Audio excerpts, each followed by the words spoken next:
अस्सलाम वालेकुम दोस्तों, आज हम बात करने वाले हैं एक ऐसी दवा की जिसने दुनिया भर के ख़ानदानों में अपनी जगह बनाई हुई है।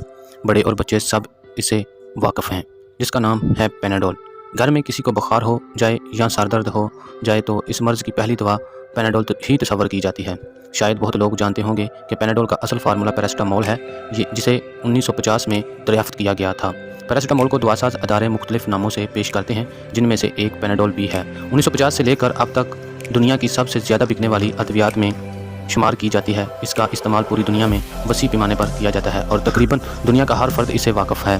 पैनाडोल को GSK कंपनी यानी कि ग्लैक्सोस्मिथक्लाइन तैयार करती है। पैरासिटामोल से तैयार होने वाली अद्वियात की इतनी कम कीमत होती है कि हर शख्स इसे बआसानी खरीद सकता है। लेकिन क्या आप जानते हैं कि पैरासिटामोल का ज़्यादा इस्तेमाल नुकसान का बायस भी बन सकता है?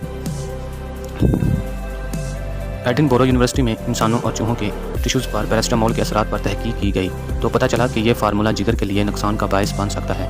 तहकीकात के मुताबिक पैनाडोल जिगर से मुंसलिक अज़ू में मुख्तलिफ खुलियात को नुकसान पहुँचाता है। इस अमल से जिगर के टिश्यूज़ की बनावट मज़ीद मुतासर होती है और खुलिये भी दुरुस्त तरीके से काम नहीं करते। अगर पैनाडोल का बहुत ज़्यादा या लंबे अरसे तक इस्तेमाल किया जाए तो मुतासरा खुलिये नाकारा होने लगते हैं। हैरत अंगेज़ बात यह है कि पैनाडोल से खुलियों को पहुंचने वाले नुकसान वही होते हैं जो कि हेपेटाइटिस और कैंसर के मर्ज़ में मुब्तला शख्स के जिगर को पहुंचते हैं। इस तहरीक को मुरतब करने वाले डॉक्टर न्यूयॉर्क नेल्सन ने कहा कि पैनाडोल दुनिया में मकबूल तरीन दर्द की दवा के तौर पर जानी जाती है, जो ना सिर्फ सस्ती है बल्कि दर्द से जल्द निजात भी देती है।